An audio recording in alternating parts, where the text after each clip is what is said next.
storm pad is being washed, so she has found other quarters for the time being. All good stories are built around conflict of some kind. As I learned it in school, the three basic types are person versus person, person versus themselves, and person versus nature. Today, our story begins with a small example of that last one. There was this fish, which Sister Bertrille had bought to be the pièce de résistance at the special dinner which Reverend Mother had planned for the visiting directors of our order.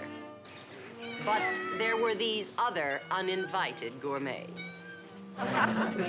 If those three little kitties ate that whole fish, they should all look like Garfield by now. Fortunately, Sister Sisto remembered her Uncle Gus, who just happened to be, according to her, the best fisherman in San Juan. Or to be more precise, according to him.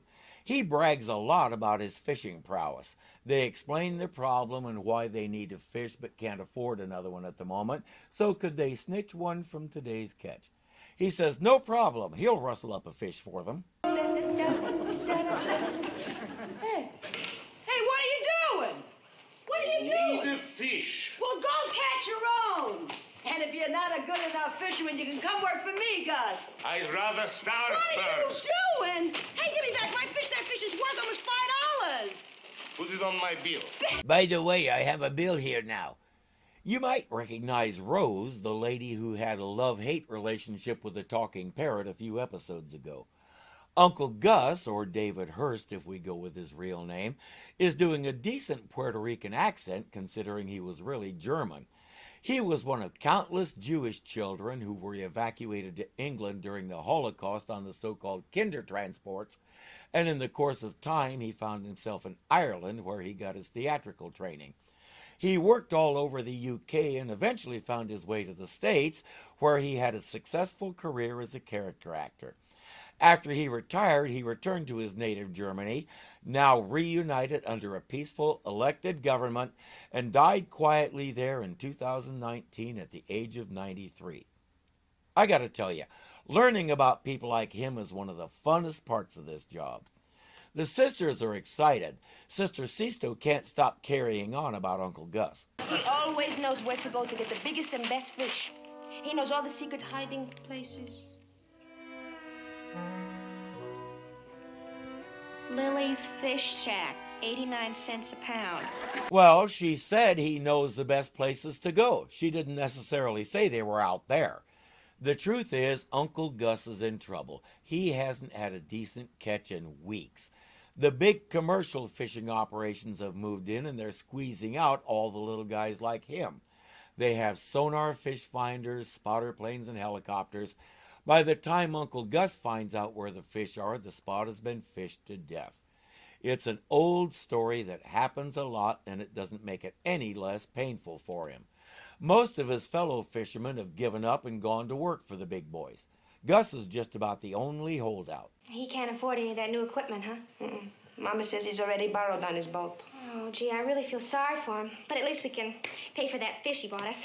I wish there was something more we could do. How? What do we know about fishing? If there were only someone who could spot the schools for him. Well, we can't afford to hire a plane. Wouldn't have to be a plane. It'll take her a few more seconds to get the hint, and she says absolutely not. They have a hard enough time keeping her secret as it is. If she goes flying around helping Uncle Gus, everybody will know about it. You would be a snip. No, Sister Bertrille's going to lose his boat. me?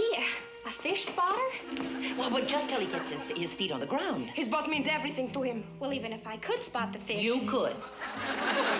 Sister Jacqueline has been carrying that around ever since Sister Bertrille arrived, just in case she needs to, locate her in the sky. Uncle Gus is very nearsighted. Yes, you could fly between him and the sun. He'd never guess it was you. Sisters, I'd like to, but you're his last chance. Last chance? The magic words. Her heart is just too big to let anyone go under without at least trying to save them. But someone else is also facing a last chance. Good morning. Oh, hello, Mr. Ogden. Say, you're out nice and early today.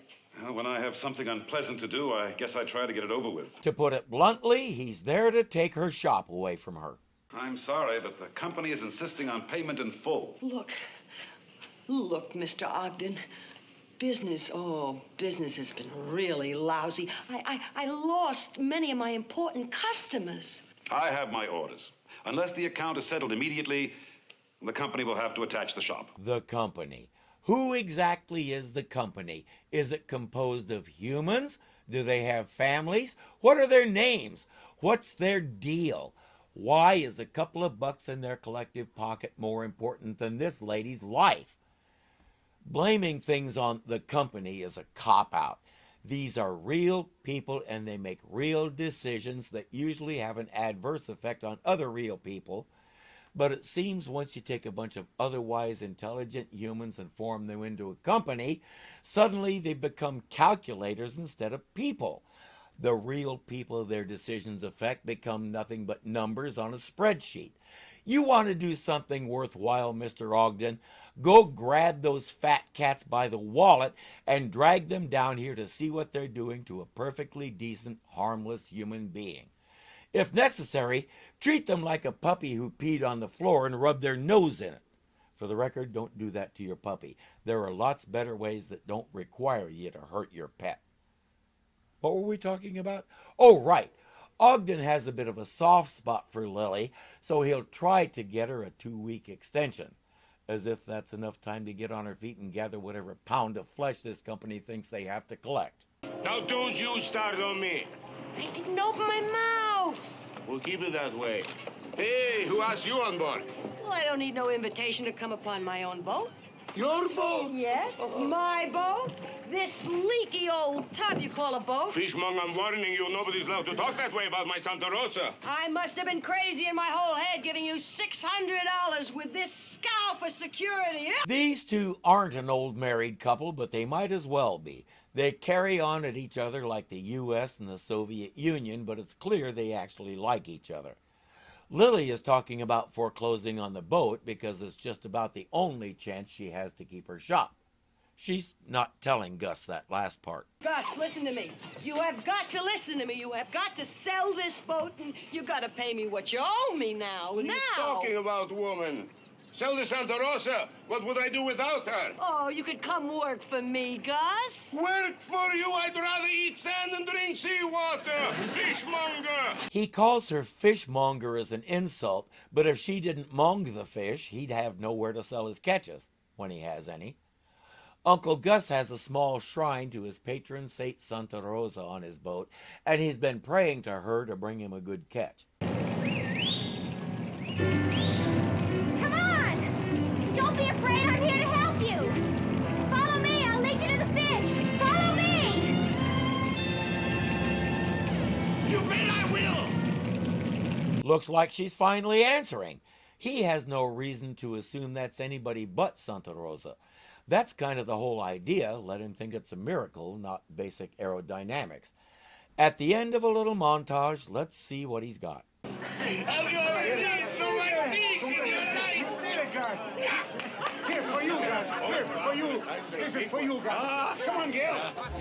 Now about the money he owes Lily. You know, every time I come into this place, it seems smaller. It's your big head that crowds it. Say, what is that? Oh, I just thought you might like some first-class quality fish for a change. Oh, so that's your great catch you made today, huh? Oh, no, it's just the leftovers. Here, I sold most of my catch to Allied for top price. I assume Allied is the big company that's been destroying the local fishing trade. That'd be a nice bit of irony if they have to buy fish from him. Just a few days more and we two will be quits. One great catch and he's a hero. Till tomorrow, fishmonger. Pardon me, but these two will be quits when one of them is 6 feet under. They wouldn't know what to do without each other to scream at. With a little daily help from faux Santa Rosa, the great catches keep coming. After a week, it looks like they've succeeded in pulling Uncle Gus out of the hole he was in. Isn't it wonderful, Uncle Gus? Your boat's all yours again. Clear, 100%. And I'm so glad to see you, Payasita, and your friend too, sister. Bertrille. He got Lily all paid. We don't know if he owed anything to anybody else, but if he did, he doesn't now. Hey, Lily! Lily, come join my party. I've got better things to do. Your fish won't spoil while you take one course. Lily Romano, my niece, Sister Sisto, and a friend, Sister... Bertrille. I hope you pray for him. He needs all the help he can get. He says, can you believe it? She thought I was finished and wanted me to come work for her. Well, listen, it's only because I felt sorry for him. Sorry for the best fisherman in San Juan. Let those who can't catch fish sell them, but never Gus Mendoza. Salud. You know, when the Lord does something spectacular for you, it's not a good idea to take credit for it yourself. That's why I work hard not to get a big head about my music, because if not for a genuine, honest-to-goodness miracle, I wouldn't be able to play guitar, bass, and my keyboard playing would still be severely limited. See, when I was 15, I had an accident on my bicycle and broke this hand. 2 bones grew together and formed a nice big lump right here. I used it as a fidget rock all the time, but more important, these 2 fingers didn't work independently anymore. I never got my degree in music, partly because I couldn't pass what was called the piano minimum. You had to be able to play all the major and minor scales with proper fingering, which was something I couldn't do because any time I had to use my left ring finger, I ended up with 2 notes instead of 1. You also had to play one of Bach's 2-voice inventions. This was to prove that you knew how to make your hands work independently. My left hand could not do it. I had to develop my own method of playing piano just so I could do something as simple as playing in church. The required stuff? By the time I came away from any attempt to play it, my hand was in such pain it brought me to tears a couple of times. Then one day, around 2002, my worry rock was just gone. It's not there anymore, and it hasn't come back. My fingers work independently again, and I can play all those instruments, and I can even play one of those 2-voice inventions. I have no reason to want to, but I could if I decided to. As far as instruments go, guitar was always my first love, and while I'll never be spectacular, I can hold my own and have fun. But the one thing I refuse to do is take credit for it, because without that for-real miracle, it wouldn't be possible. I try to keep that in front of me so I don't get cocky. Uncle Gus, on the other hand... If pride was money, you'd be a rich man. Money's all paid back. But I won't forget who it was. Gave me the loan when I needed it.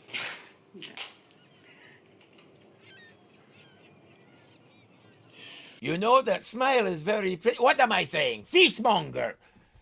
I'm waiting for someone to ask, so Gus, just how did you manage to turn things around so quickly? I really want to hear his answer. So when you finally admit that you can't make it on your own, you just come to me and I'll give you all the help I can. When San Juan freezes over, then I'll come to you for help. Who else will you go to? You are last on a long, long list. Isn't it wonderful to see 2 people care so much for each other? I'm glad at least Sister Sisto recognizes it. Then again, she's known Uncle Gus a lot longer than Sister Bertrille has. Uncle Gus and Miss Romano? For some people, it's sweet talk and hand-holding.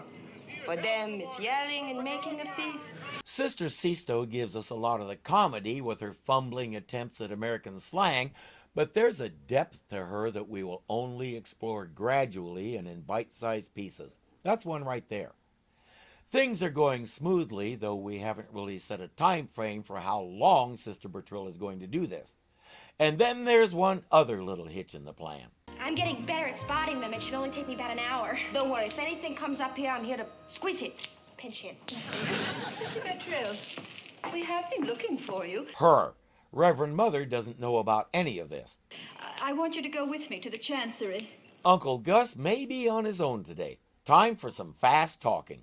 I did have something else that I was supposed to do this morning. Yes? Sister Bertrille. It's my fault. Sister Bertrille was trying to help my Uncle Gus.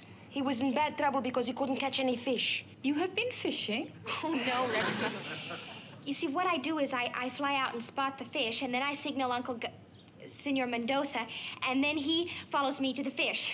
You are a fish spotter? Something in the way she said that makes me suspect she doesn't approve. When we first discovered your aerobatic talents, I believe that you and I decided that as long as you brought no undignified attention to the convent, that you could enjoy responsible freedom. Yes, Reverend Mother. I do not agree that fish spotting quite meets those requirements. No, Reverend Mother. I'm not sure how she figures that, since the only people who know about it are right here in the convent, but she's the boss. No more fish spotting. She was going to have to stop sometime anyway. There's no way she could keep this up for the rest of Uncle Gus's life. Meanwhile, Uncle Gus is back to empty nets and unproductive trips. He's afraid Santa Rosa has abandoned him, but someone else is in bigger trouble. But Mr. Ogden, I paid you $600. That's some big money. I'm sorry, but our agreement was settlement in full. But if you take my shop away from me, then I'll never be able to pay you the money. Miss Romano, I have my orders. I'll be back tonight for the balance or the keys to the shop. I repeat, whoever gave you those orders, drag them down here and make them face the results of their actions. Make them look this person in the eye and take away her livelihood. As if they're too important for that stuff. That's why they hire hatchet men like Ogden. Thing is, nobody else knows about Lily's plight, not even Gus. So everybody's focused on him at the moment. Mr. Bertrille, if you are asking me to reverse myself on the matter of your being a fish spotter. No, Reverend Mother. When I did that, I was doing the wrong thing for the right reason. I should have realized that I'd have to quit someday, and then Uncle Gus would be worse off than he was before. The problem, as Reverend Mother sees it, is that Uncle Gus refuses to accept the fact that the fish industry is changing. He's not willing to change along with it. Through the years, one does one's job as best one can. There are failures. Oh, a few successes. But one begins to think that one's way is the only way to get the job done. And then, one day, someone new blows in like a hurricane and scatters that tidy, familiar world in every direction. I wonder what she means by that. Suddenly, the old way is not the only way. The children have new clothes in all the colors of the rainbow. There is a street carnival to raise money for the convent, strange new methods of teaching, a purple station wagon. Oh, right, that stuff.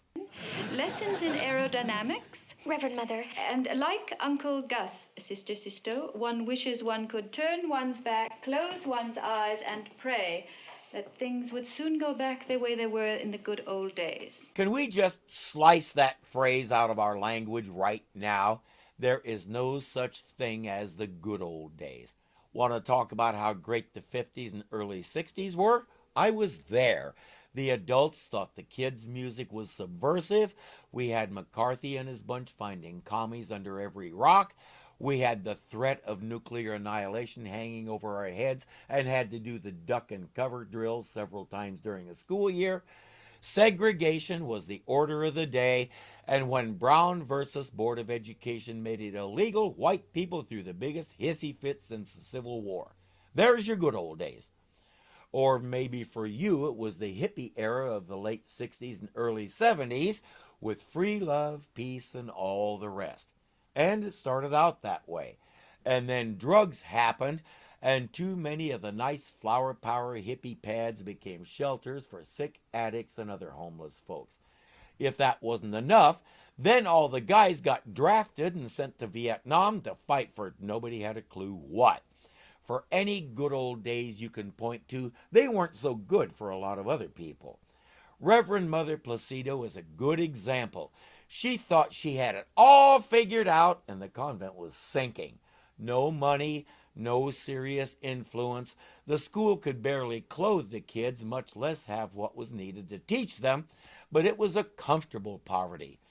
And in this speech, she makes it clear that she has come to realize that wasn't a good situation to be in, and having someone come in and shake things up the way Sister Bertrille has was not only a positive thing, it was necessary if the convent were to survive. Reverend Mother has been established as the staid, solid, traditional leader, conservative values and methods in place, all under control. Each new challenge Sister Bertrille brings pulls her just a little bit more out of that comfort zone. but she's come to understand that that's a good thing. But that is not an answer. It is an evasion. Accepting change is difficult, but it can be done. And because she managed to do that, the convent is practically thriving. She says, Uncle Gus is healthy and strong. Fishing isn't the only thing he could do. He's so proud of what he is, what he's been. But would he not be proud if he could make a change and accept the challenge? Well, sure, but who could make him believe he hasn't any other choice? Why, that is your specialty, Sister Bertrille, as I can personally testify. Let's hear you argue with that, sister. She leaves people better than she found them. It's her gift. She may have lost sight of that for a moment, but it's time to get back to what she does best. And it's just her fellow sister's uncle. No pressure.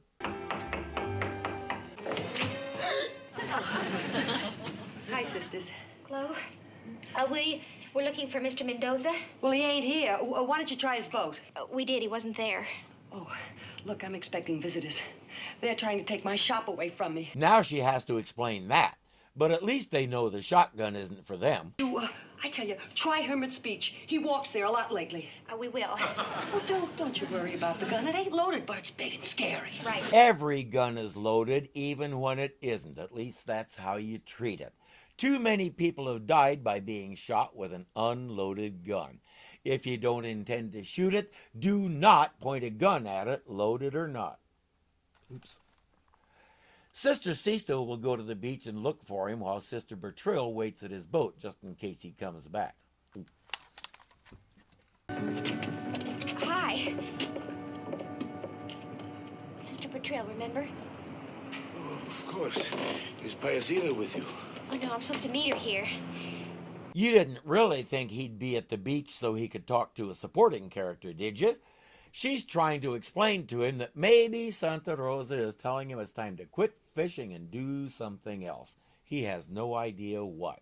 He won't work for the big companies and take orders from some bean counter who's never even been on a boat. And don't say I should work for Lily Romano on a fish shack. Oh, well, that's impossible. We agree on that. Yes, she's being forced out of business. Lily? Nobody forces Lily out of anything. I guess she owes a lot of money on her store, and they're taking it away from her. She'll never let him. Oh, I don't think she'll be able to stop him by herself. Subtle, sister. Too subtle for him? Even if she does use that shotgun of hers.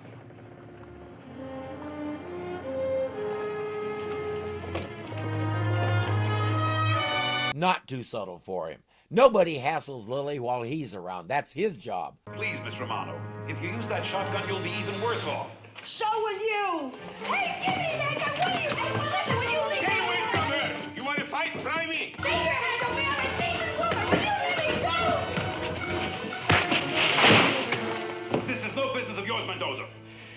3 men pushing a woman around is my business. I'd make it my business too, whether I knew the woman or not. You don't do that, dude. Hands off.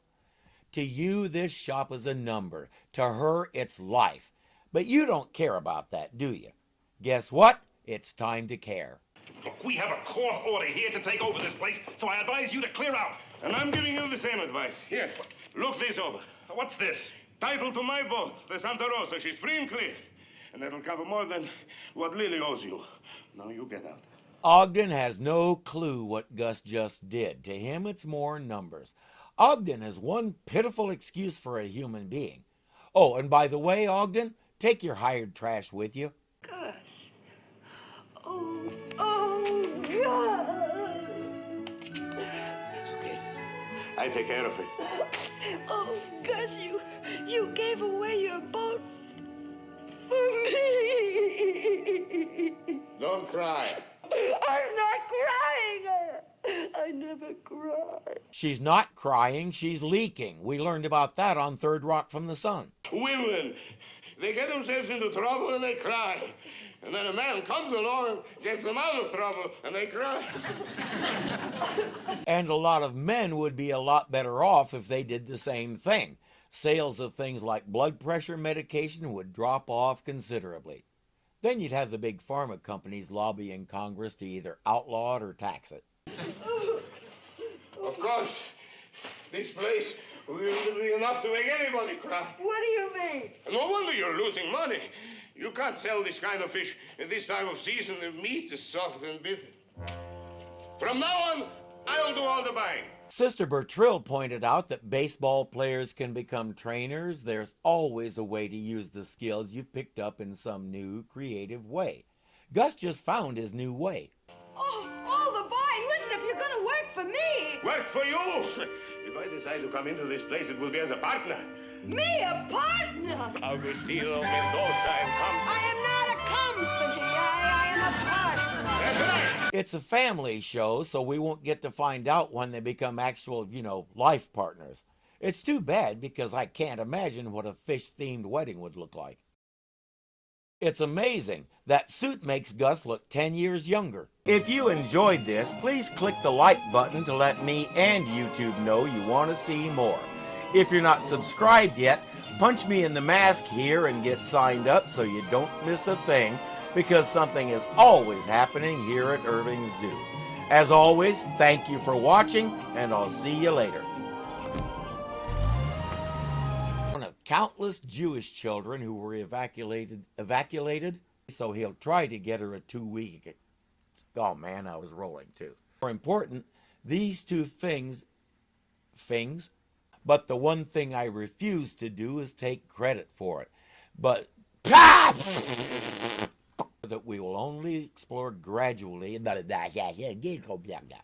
Too many people have died, be it every gun is loaded, even when it isn't. At least that. Oops. Oh, there's more.